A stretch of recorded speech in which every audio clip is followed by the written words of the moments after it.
Hey, friends, we are so excited that you're with us today. And that brings us to kind of what we're talking about today on this very first episode, which is basically like finding the time to write in the midst of these messy, crazy lives that we have where I think we've talked a lot about as creatives, we can't not write. That's just not optional Right. because we've got to get these stories out and onto the page, but it can be scary and it's really easy for life to be overwhelming and like we just said, busy. So how do we move past that? How do we step into our creativity? Right. And I think there's really two pieces, one of which is sometimes we keep adding things so that we don't have to write. Absolutely. And I And feel so suddenly because one of the things that I have found, and it's not just having kids, because when I was working, it happened all the time with work, but it definitely happens with kids.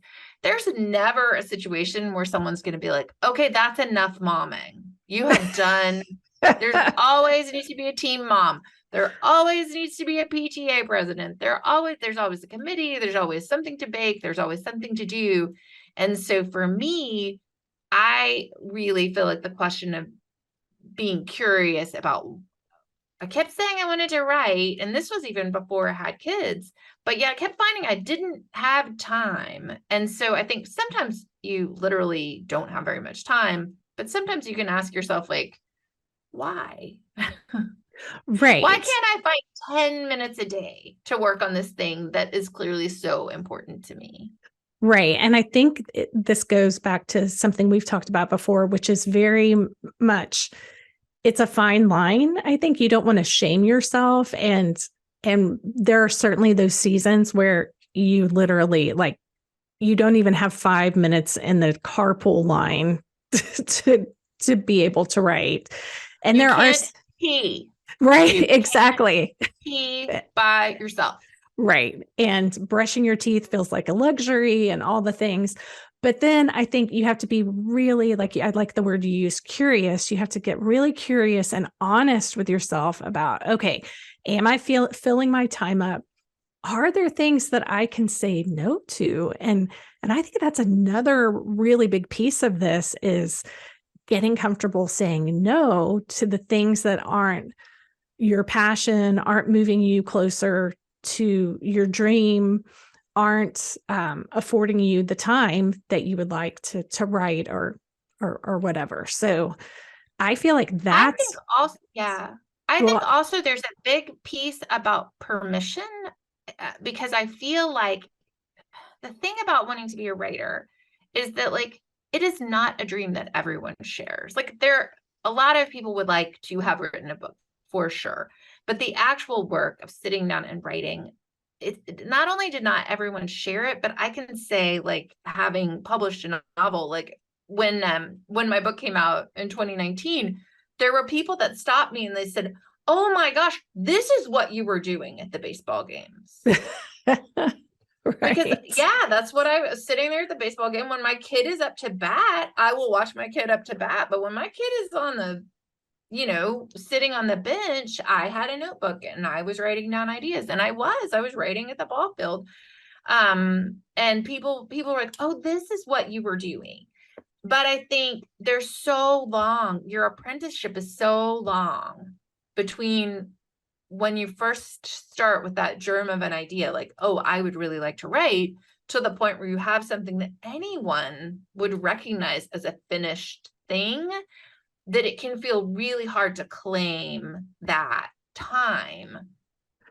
And Right. it can feel sort of selfish and like Well, and also, weird. yeah, and the whole imposter syndrome thing too, I think is very real. And so, who am I to claim time for writing and say that I'm a writer, much less an author? For some reason, and maybe this is just me, but the word author is so much scarier than to say and claim even than writer is. And so, who am I to think that I can write or to take time away from my family to write, or to say no to this place that the school that needs volunteers, or the church that needs volunteers, or all the places that need volunteers. I think And no one's paying you for a long time. That's the other piece, right. is your apprenticeship is so long, like no one is paying you. So you were also fighting against our cultures.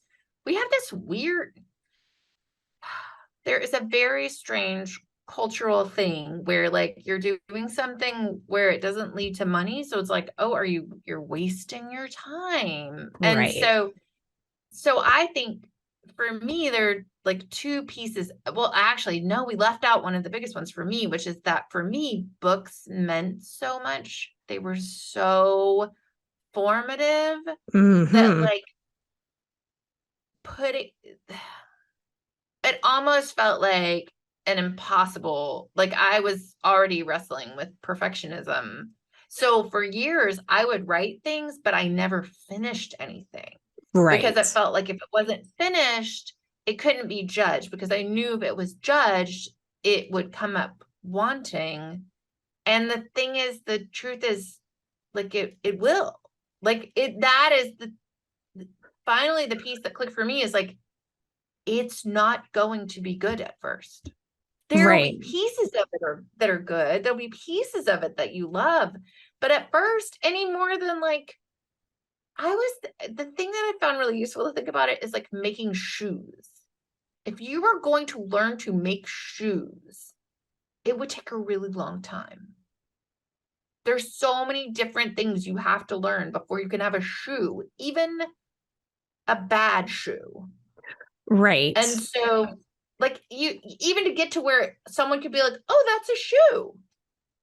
Right. And I think even in that example, you were separating the writing from yourself. And I think for me, the baby steps of my journey were separating my writing from myself and my identity. So if somebody critiqued my work, they weren't critiquing me, they were Right. critiquing my shoe. Right? They Right. were Oh, critiquing exactly. the And work also, and the it's not a separation. baby. Sometimes people will talk about their work like it's a baby. It's not, because, like, if people are assholes to our babies on the internet, like, we have a right to be mad. I Right. put a book out in the world. Like, people are going to be mean to it on the internet, and I cannot come and defend it. Like, No. No. And nope. I would just throw in, nor do you need to read those mean things. Like you can No, live your no, whole life no. without ever looking at those. And that's a whole nother episode, I think. Right. A whole Anyway. other. Yeah. Right. But I think it's those baby steps to get you to that place where it's separate from you and you can view it as its own entity and its own thing, separate from who you are. And who you are is a writer for sure. And so the way to do So that, you have to do those beginning baby steps, which is hard and scary. hard. But I think let's say people are listening and they're like, nope, I got it. I want to be a writer. I'm ready to get started, but I have a full-time job, or I have a little kid, or I have other stuff going on. So what happens now? Like, Well, what what do I I would have time for? Right. And I think that's the question. What do you have time for? And we were talking about this before we started recording. I think we both have these stories of when we hit that point of, okay, I'm serious about this. What is this going to look like? For me, that was several years ago. And I was working with my husband, helping him start a business. And it was in an area that I am not, it's not a natural gift. And so I felt like I was losing myself in so many ways. So I wanted to do something that was all mine. And for me, that's always been writing. And so to be able to do that, I had to look at like, okay, we had two elementary age kids, and how do I make the time and make this a priority? And really, it's almost like you're being pushed from all sides and you have to just kind of throw your arms out and say, no, I'm creating space for this. And for me, I would get up early on Saturday mornings and I would go to our office space that we had, and I would write for about 4 hours. So I would do that Saturday mornings. And then there would be one weeknight that I would take. And I'm a night owl. So I think that worked in my favor for this type of schedule, but I would stay up at the office and write until like 1 or 2 in the morning and just let my husband, do dinner and, parents, the kids at home while I did all my work. And it fed my soul and was exactly what I needed. And it moved me forward in those baby steps that we talked about. Right. And I think for me, it's, it's not quite that linear because I had a lot of different, like I was writing, when I was working full time, I would write on the train sometimes. We lived in Boston, so I was taking the train to and from work. So I would write like I would write in the scraps of time, Mm-hmm. that 10 minutes here, 15 minutes there, an hour here. Like, is there something you could do that would leapfrog your story forward just a little bit? Like, is there a question you could answer? Is there a scene you could write? Is there a seed of something that you could build from? And then the other thing for me was I also had the experience, and I think this is something really that almost should come up earlier too. And for us, I think for both Amy and I, we share this, is that like, if I'm not writing somewhat, like I'm not really okay. Like it's kind of Right. it's a problem. Like, because I remember, so we will talk in the future about publication, but I had been pursuing publication for really a long time, even in my like I wasn't even 30 yet. I was in my 20s. It felt like a long time at that point, probably had been 2 or 3 years. And I had this moment of thinking like, what if I just give up on this dream? I just let it go. I returned to it when I'm 50, which felt impossibly old at that time. And here we Just are. let it go. And it was as though I dropped a screen over the whole world. It was like everything went to black and white. Like I made that decision and I was like, oh, okay, I don't actually get to make this decision. Because I could feel like I don't know to say other than it was like a cloud of a depression like coming towards me like a mist. I was like, no, never mind, forget it. I take Right. Well, and I think I that goes back to and this is my whole motto for the work that I do, which is stories save lives. And I think going back to what you said about how profound books have been in your life, and it's the same for me, like their books saved me as a kid, I would say, and helped move me to where I am now, obviously, but also the stories that are in me save my life. And I think you would say the same thing as far as keeping me centered and grounded and being the me that's the best version of me. right. And I think too that being able to see the way that like writing those stories and communicating those stories with other people is part of, for me, is part of it. I know it's not for everyone, but for me. And so I think the question, like both Amy and I are saying, is like, is there a way that you could ask yourself, what do I really have time for? Like, really, not in a shameful way. Like, for years, people would say, hey, did you see that show?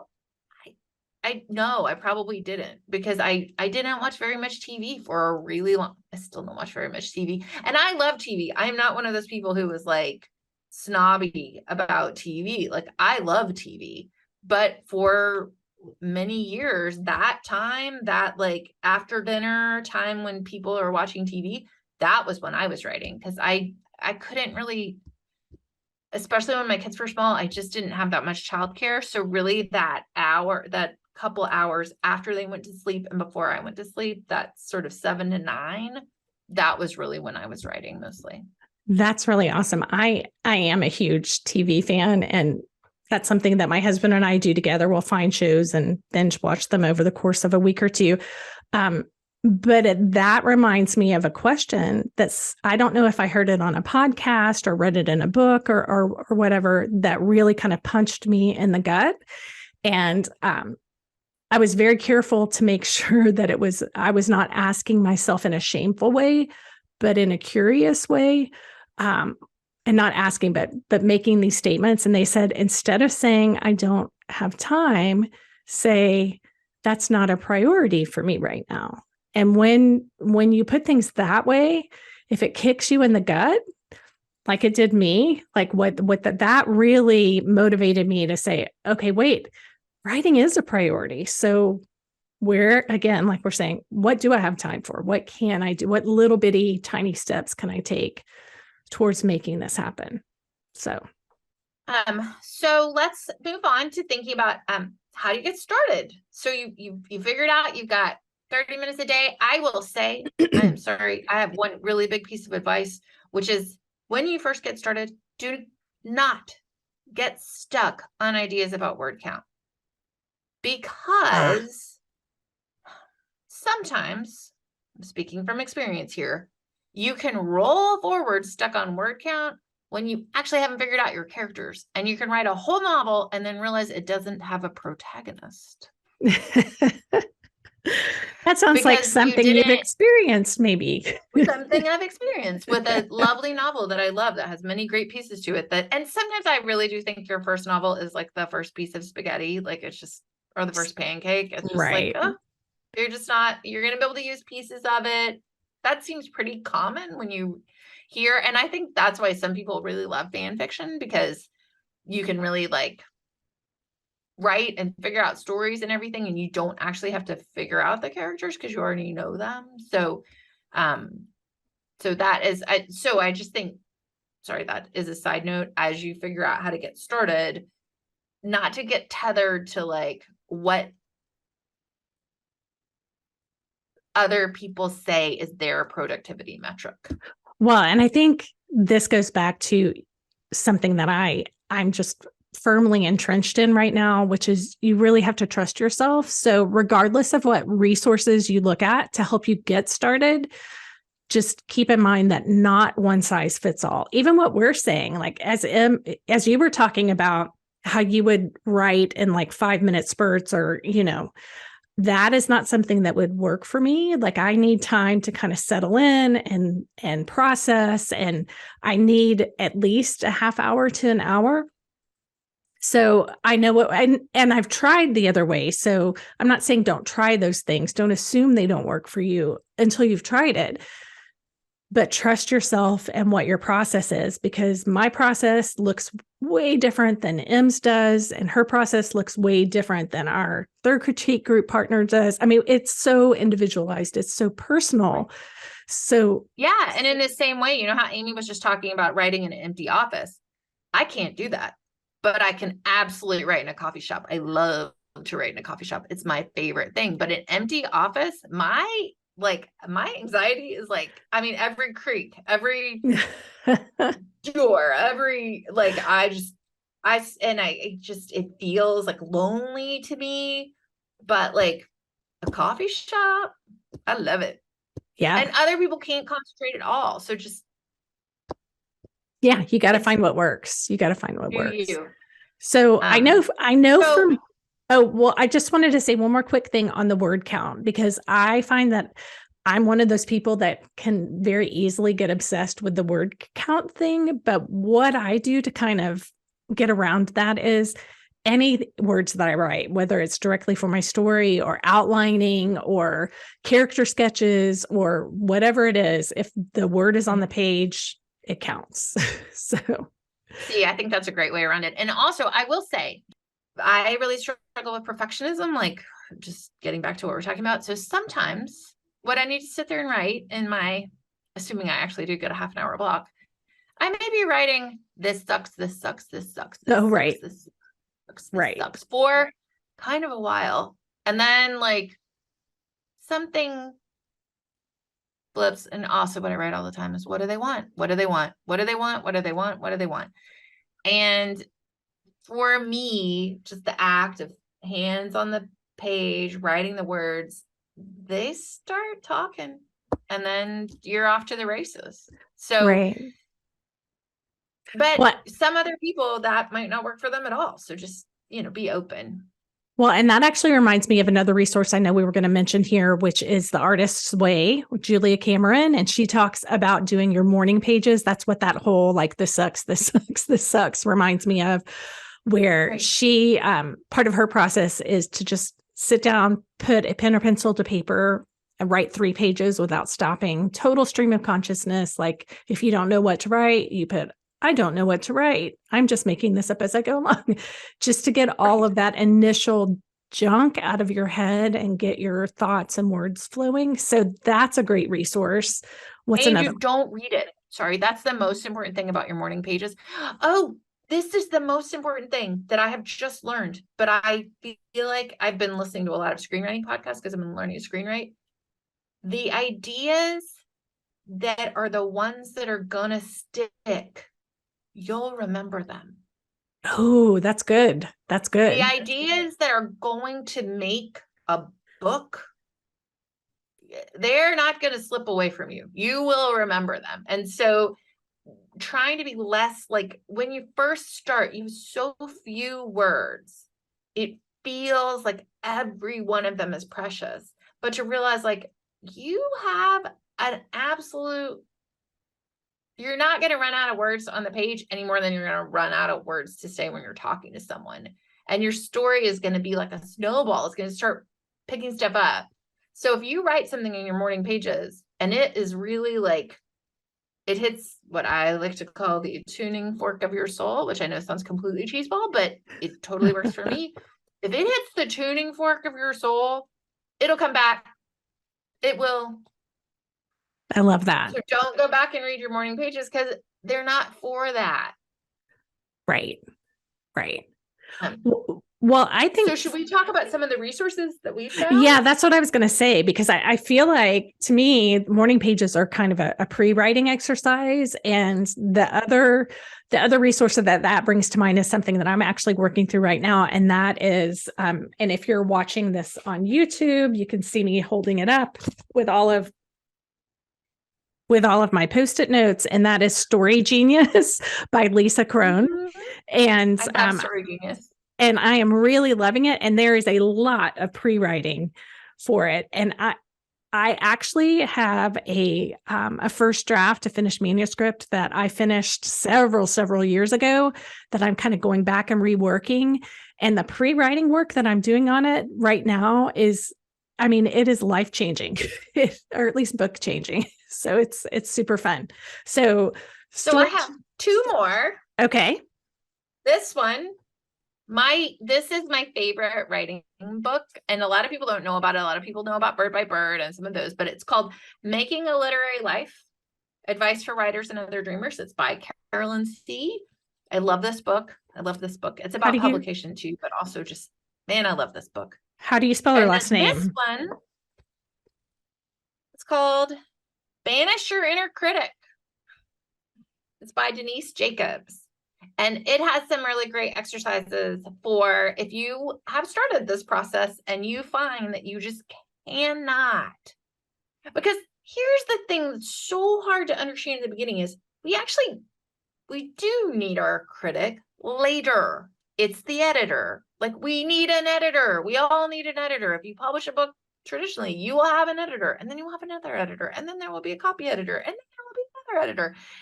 They're necessary to the process. They're just not necessary for this part. Right. And in fact, they're paralyzing for this part. But for some of us, especially if you are used to doing a good job at things, our inner critic is very loud. And this book has some really excellent exercises for like just bringing that voice down to size. And letting yourself be messy. I think that's the thing. I think the way we were taught to write in school, like that whole getting a grade for it and that kind of thing, is just so unhelpful as we start this process. Remind me again, tell me the name of that first book, and how do you spell the author's last name? It's Carolyn C. So it's called Making a Literary Life. And the author is Carolyn with a Y, and the last name is C, S-E-E-E. Okay. Awesome. Well, hopefully those resources will be something that will help you get started. And I think we would really love to hear from you guys to know what have you made time for and what have you used to get started, or what's keeping you from doing those things. We would love to just know any of the above.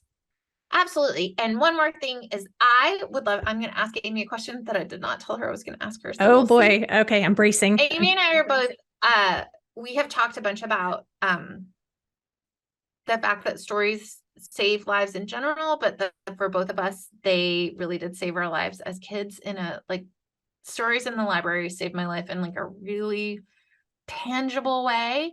And so I'd love to know for Amy, either today, what book is saving your life right now, or what is the standout from when you were a kid? I'll pick And I can standout start. from, well, I'll pick standout from when I was a kid, Alex, for 2000. And that would be, that would be Madeline L'Engle's, A Wrinkle in Time, really her whole body of work. Just the fact that she wrote as if the kids she was writing for were poets and scholars. And I could feel that in her work. And so that paired with the way that she really grappled with science and faith and hard questions and death and really existential, serious things really spoke to me at a time when I needed to be taken seriously and respected and listened to and all those things. And I felt like she did that for me. How about you? Oh, Forever and Always Little Women. It was Joe's Yeah. ambition.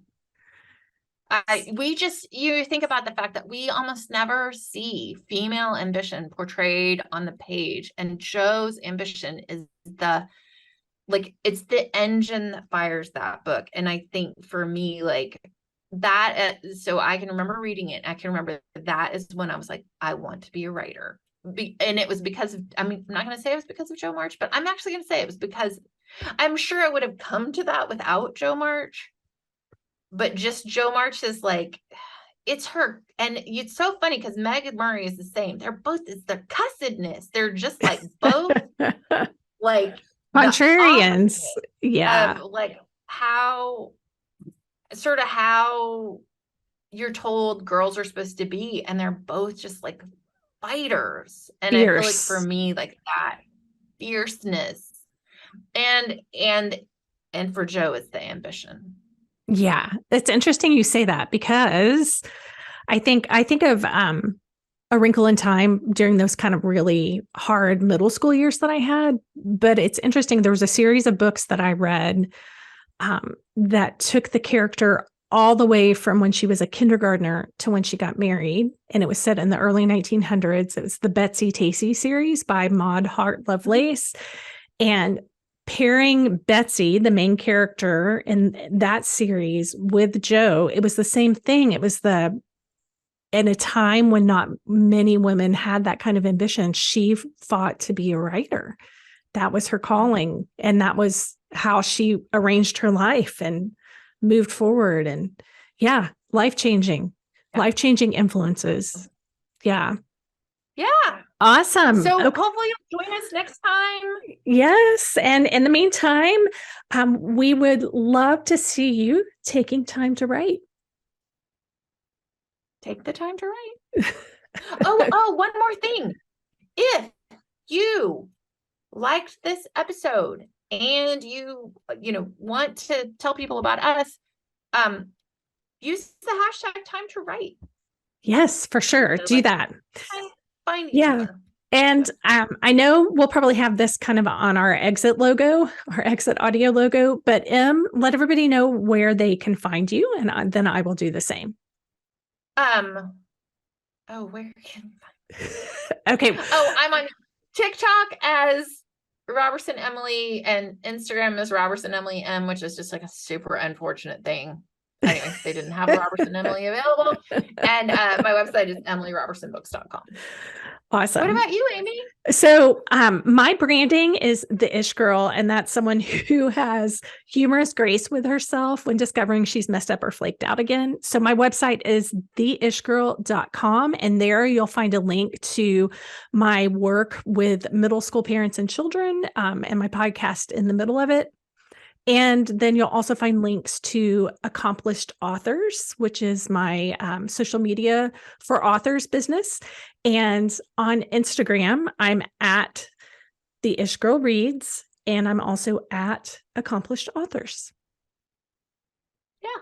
Yeah. Oh, and I guess I'm on Twitter as Robertson Emily. You can find me there, even though I'm mostly not there. But let's just say you're flitting in and out of Twittering. Right. Okay. Waiting. All right, friends, thanks so much for hanging today, and we'll see you next week. Thanks so much for being with us today. We love our people, and we want to get to know you better. So email us at questions@timetowritepodcast.com to have your questions considered for the show. You can also suggest topics by emailing us there. Also, drop us a review on Apple Podcasts. Not only will it thrill us, seriously, we read everyone. It also helps others find the show.